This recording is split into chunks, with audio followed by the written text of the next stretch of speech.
વિસાવદર પેટા ચૂંટણી તમે લડ્યા ત્યારે તમારો જે વિરોધ કરતા હતા ને જયેશ રાદડિયા, એ તમને મળ્યા, શું વાત થઈ?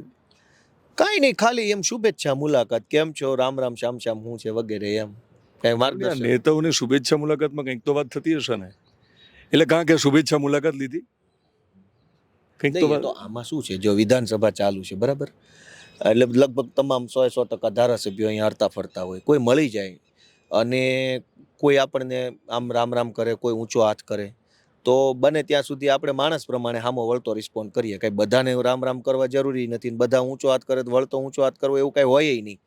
જેવો માણા એવો સામો પ્રતિસાદ. જયેશભાઈ પેલો હાથ ઊંચો કર્યો હતો? એટલે જયેશભાઈ પગથિયા ઉતરતા હતા અને હું ઉતરતો હતો, મારીને એની વચ્ચે 2 પગથિયાનો ગેપ હતો.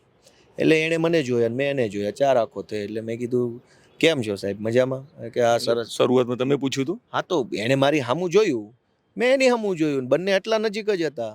તો પછી આ 4 આંખો થઈ ગયા પછી રામ રામ શ્યામ શ્યામ તો કરવાની વાત છે ને. અને એ અમારા સમાજના છે, સિનિયર છે મારા કરતા, અમારા સમાજના આગેવાન છે, તો સ્વાભાવિક છે, એમાં શું વાંધો છે?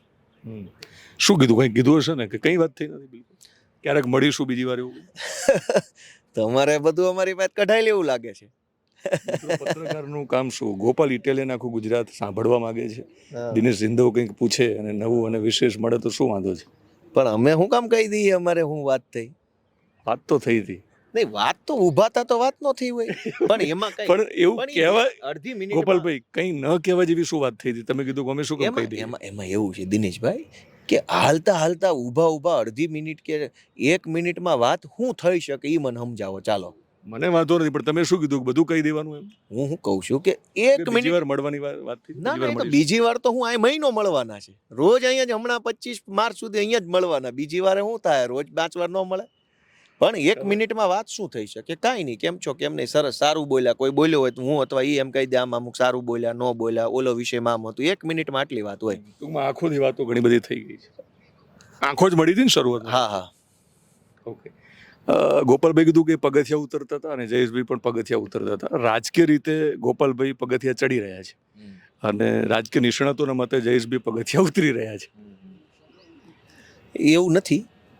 આમાં રાજકારણમાં શું છે કે બહુ બધું સંભાવનાઓ છે ને, એ હંમેશા છે. અત્યારે જ્યાં મંત્રી બનીને બેઠા છે એને સપનું ધારાસભ્ય બનવાનું નહોતું આવતું. ધારાસભ્ય બની ગયા તો 2-3 વર્ષ સુધી તેને એમ થયું કે યાર હું બની ગયો, એ રિયલાઇઝ નહોતા કરી પામતા. પાછા મંત્રી બની ગયા અને જે એમ હતું કે અમે કાયમ મંત્રી રહેશું, એમાં કદાચ આવતી ટર્મમાં ધારાસભ્ય નહીં. એટલે આ સંભાવનાનું ક્ષેત્ર છે. આમાં કોણ ઉતરે છે અને કોણ ચડે છે એવું કાંઈ નહીં. આમાં ગમે ત્યારે ગમે. જયેશભાઈનું ભવિષ્ય શું લાગે છે તમને? જયેશભાઈનું ભવિષ્ય સારું છે.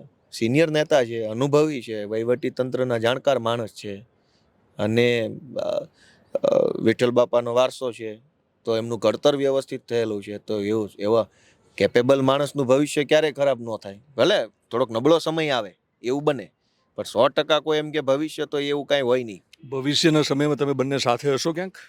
સમાજના લેવલે તો આરે જ હોવાના ને. પાર્ટી લેવલે કહું છું. પાર્ટી લેવલે તો અત્યારે એવું કાંઈ સંજોગ છે નહીં.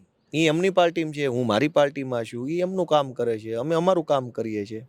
પેલી ડ્રીમ ટીમ બનાવવાની થાય કે ગોપાલ ઇટાલી એક ડ્રીમ ટીમ બનાવે, તો એમાં જયેશ રાદડિયા હોઈ શકે? એમાં દિનેશભાઈ સિંધવ હોય સૌથી પહેલા.